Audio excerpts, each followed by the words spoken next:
When it comes to property management, if you haven't been sued, you haven't been doing this long enough or have enough business. I've been managing properties for over 20 years, and I'm going to share with you a lot of tips and techniques that will avoid lawsuits. So in this final video, we're going to cover 4 unrelated items regarding lawsuit prevention. The first is going to be a discussion about errors and omissions. Then we're going to go into lawsuit preparation, getting ready for a lawsuit. Third is safety for your tenants. And then lastly, and more importantly, it's safety for you. A lot of agents are shocked when they discover that errors and omissions insurance, or AKA E&O, is not required by Nevada statutes.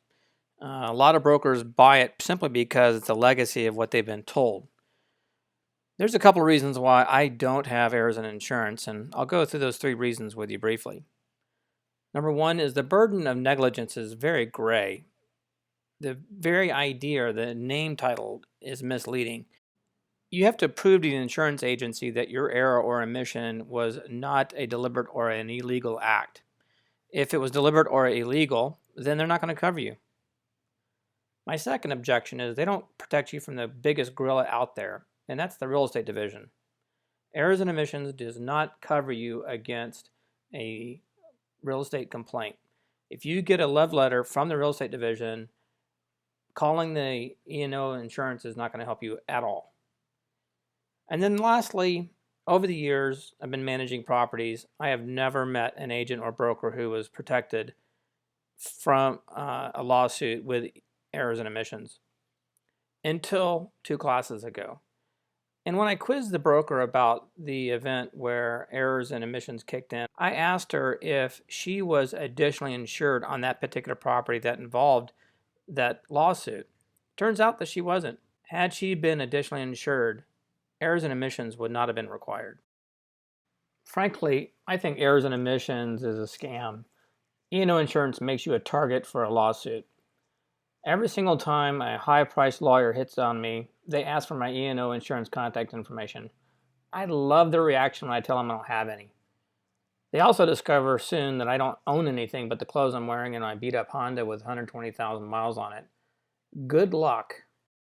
Another E&O example I have is 5 years ago, our brokerage was included in a lawsuit for a mold event. The plaintiff filed 2 years after we ended our relationship with the owner in that multifamily building.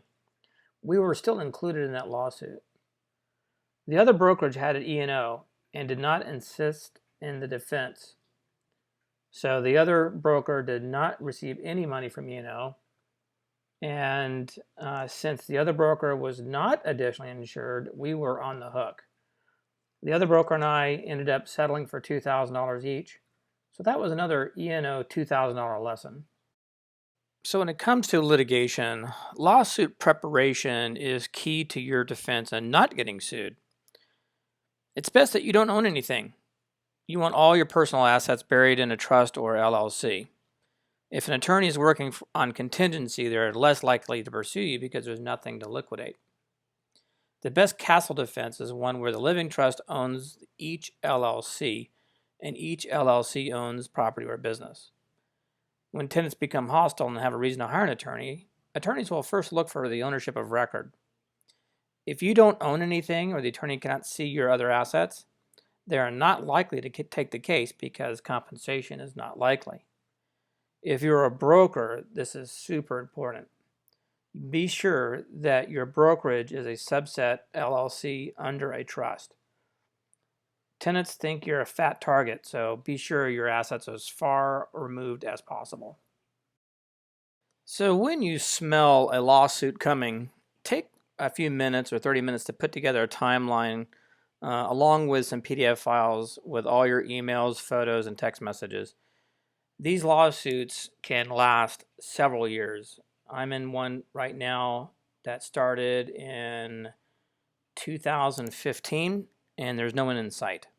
So thankfully, I put together a bunch of information over the years so that my attorney didn't have to comb through a bunch of garbage and shoe boxes.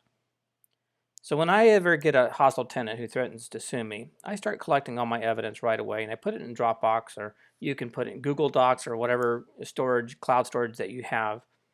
And then I use Google spreadsheets to create a timeline of dates and notes for future reference. I'm actually a geek. I have that linked to the actual PDF files. I do this so that my attorney is not going to spend more time than necessary collecting evidence. Most tenants are going to report you to the real estate division first because it doesn't cost them anything and they don't need an attorney. So if you do get a love letter from the real estate division, get prepared. I guarantee you, you're going to get a lawsuit right afterward.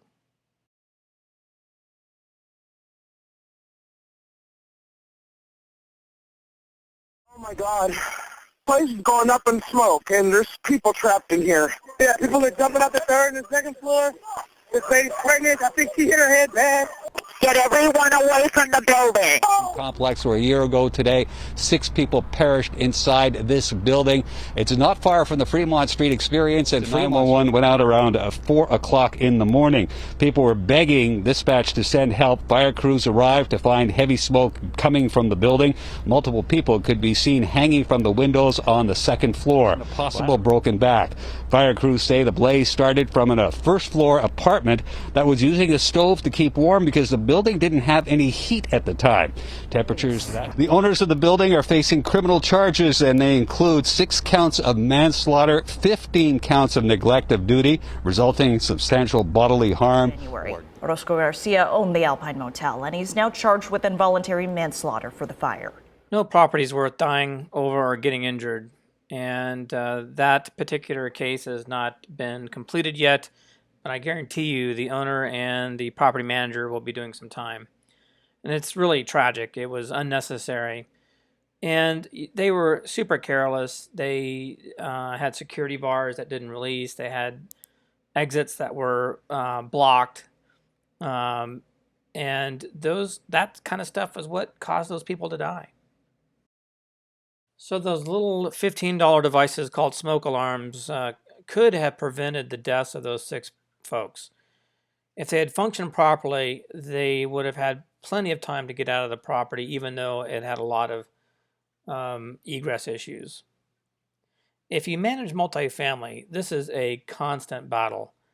Tenants disable these smoke detectors all the time. And I would even bet money that 90% of those smoke detectors were disabled by those tenants at that Alpine Motel.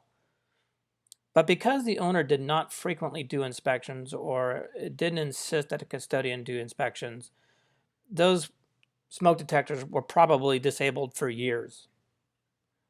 I highly recommend you put a stiff penalty in your lease for disabled or inoperable smoke detectors. When one of your properties catches fire, the fire marshal is going to look for those smoke detectors. If he finds them inoperable, you have signed yourself up to a possible criminal charge and or civil charges. When it comes to locks, you just want to make certain that your tenants are aware of what your lock procedures are. For us, we do not change the locks, but we make it certain that the tenants know that we didn't change them and that they have the option of getting new locks installed. All they got to do is give us the spare key. We also refer them to a preferred vendor for cameras, alarm systems, and other items. Gates for multifamily buildings are highly recommended. It is a constant battle to keep them locked, and they frequently get broken, but we have found that it's definitely worth the effort. Side gates for single-family units should also remain locked, and it's a good idea to use combination locks instead of locks that require a key.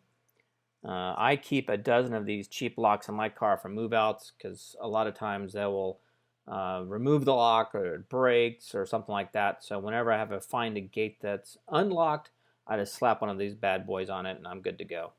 To avoid being sued by owners, it's your responsibility to make sure that the property that you're managing is safely and properly secured.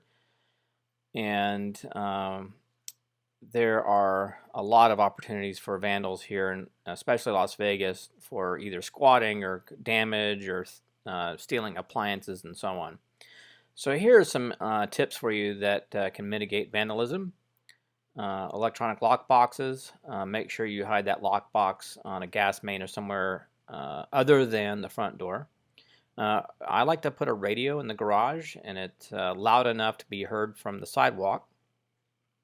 Lights that go off on randomly with those little electronic buttons that turn the lights off and on. My favorite widget is this electronic dog barker. It's about $60, and it is amazingly effective. Another tip is boots at the door. I have a collection of boots from various lockouts. Those are pretty effective. There's a new widget out there. It's got a TV flickering device, so it automatically detects sunset, and it turns on, and it gives the idea that there's a TV on inside. And then there's more expensive solutions. One of widget I have is a motion sensitive alarm that when it goes off, there is armed response. I usually only use that for commercial properties or properties that are more prone to vandalism. If your property has not been visited by an agent or you in over a week, you should go check on it. You should also video the property while you're there to make sure that the owner knows that everything is cool.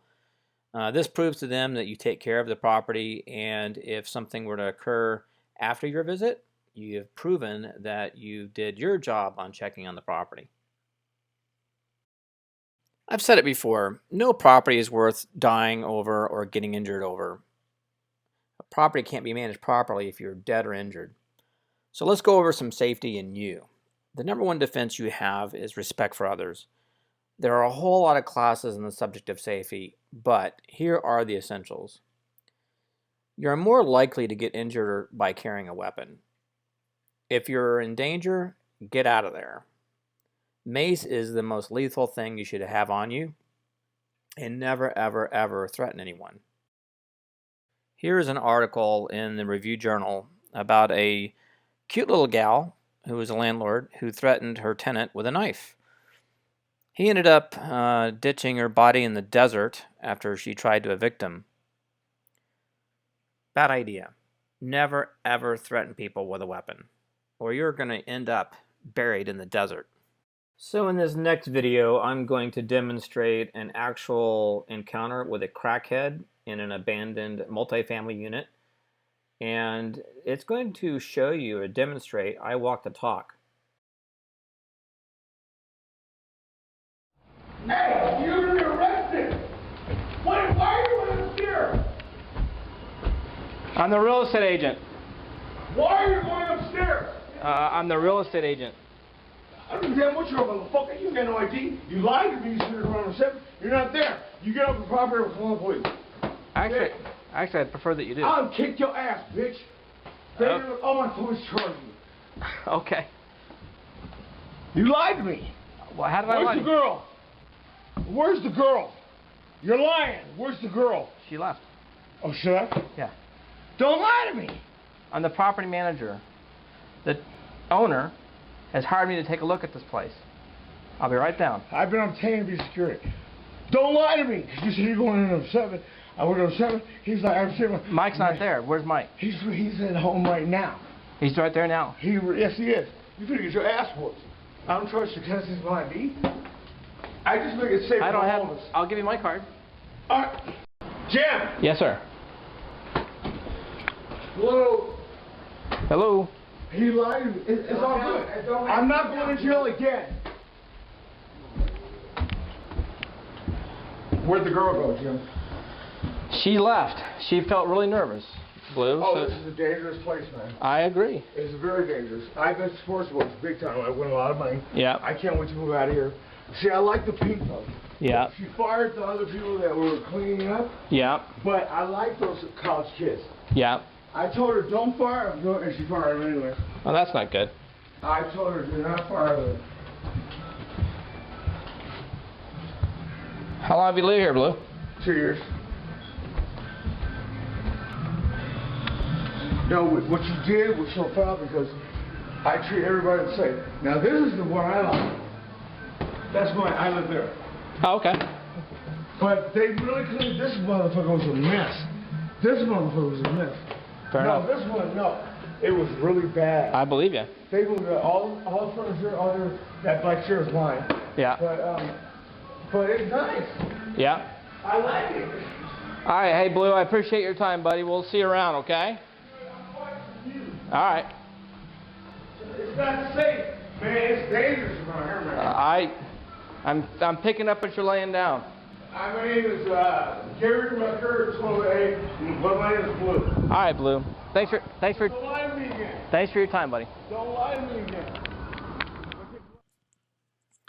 I guarantee you, if I had had a weapon in that event, it would not have ended well for him or myself.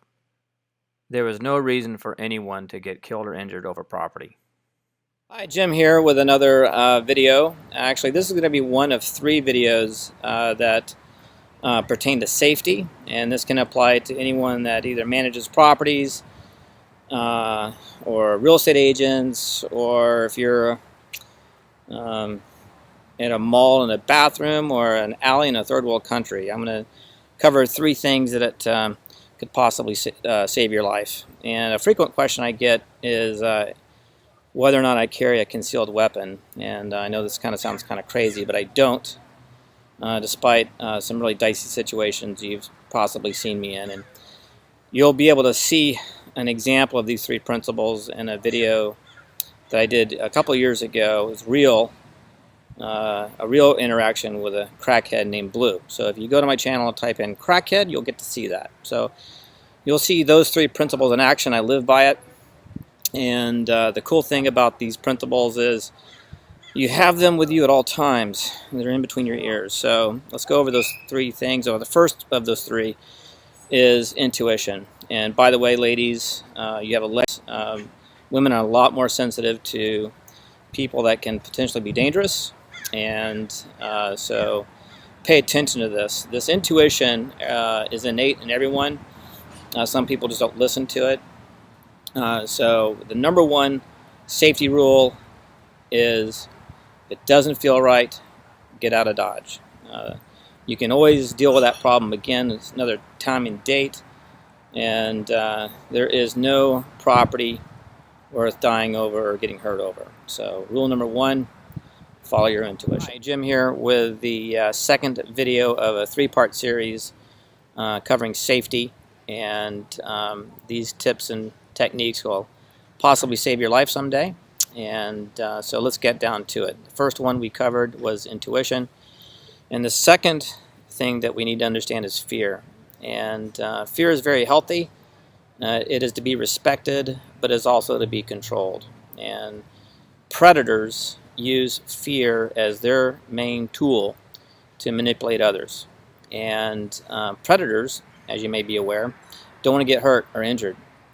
And they don't want to have to fight or have a difficult confrontation. So they typically pick out someone that they know that is afraid of them and will use that extensively.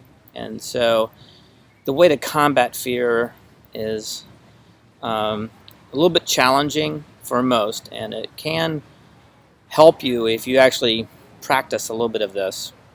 And I know this sounds kind of crazy, but the best way to combat fear is to eliminate or perceive yourself from a different perspective.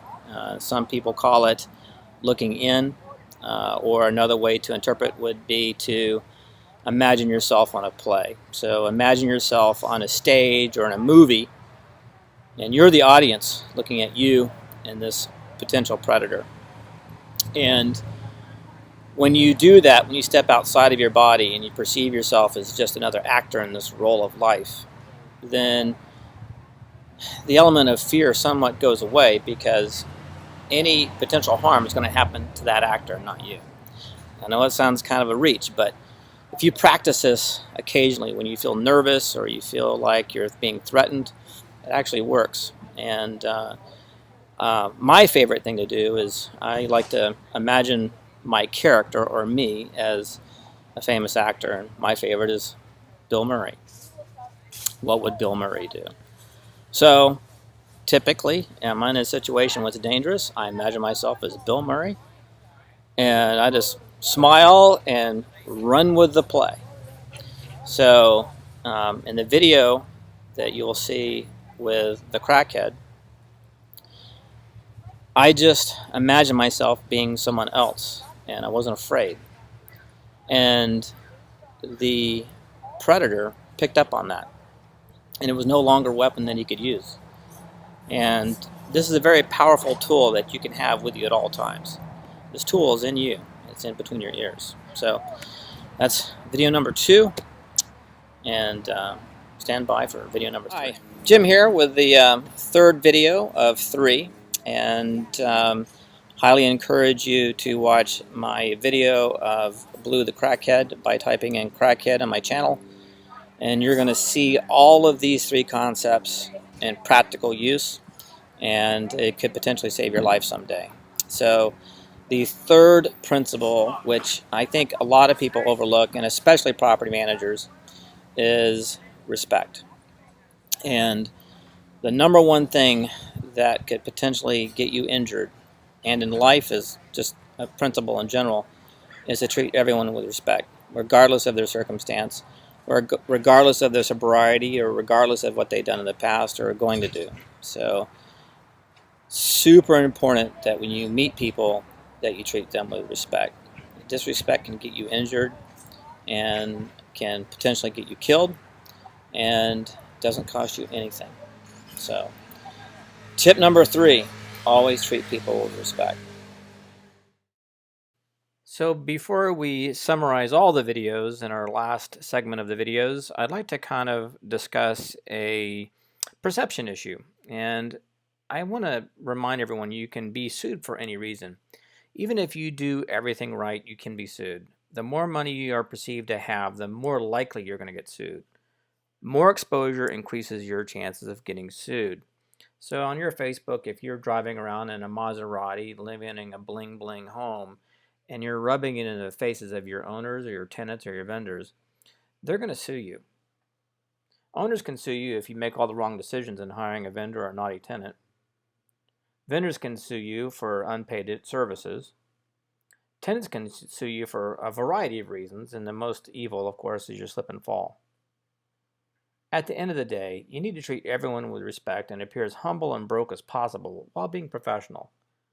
The more empathy you have for others, the more likely they're not going to sue you. So we're nearing the end of all these videos, and I want to just summarize some of the things we covered. And I want to start off with our owners and clients and remind everyone you don't want every customer. You should avoid over-leveraged or stressed customers. Review your frequently asked questions with them before you sign a contract. Avoid your multifamily unless you have a lot of experience managing property. Make sure you have a consistent checklist when you onboard your clients. And at the very end, don't be afraid to let those naughty owners go. We spent a lot of time talking about tenants because they are the most likely to get you wrapped up in a lawsuit. Of course, you want to screen out your rent dodgers and your desperate tenants. Your background checks should include your credit reports, your income verification, and your rent history. Your leases need to be thorough, and your move-in processes need to be consistent. Inspections should be mandatory, and your maintenance processes need to be clean and easy to do. You want to cut your desperate tenants loose, and if you learned anything from my videos, make certain that you're additionally insured with the property. Our final videos covered safety. The reason why is no property is worth dying over or getting injured over. You want to treat others with respect. Never ever threaten anyone. And if you feel unsafe, leave the area. You can do it. So thank you for watching my videos. I hope it was informative, and I hope it keeps you from getting lawsuits. That's the whole purpose of this whole thing. And of course, I hope you're safe out there. Thanks again.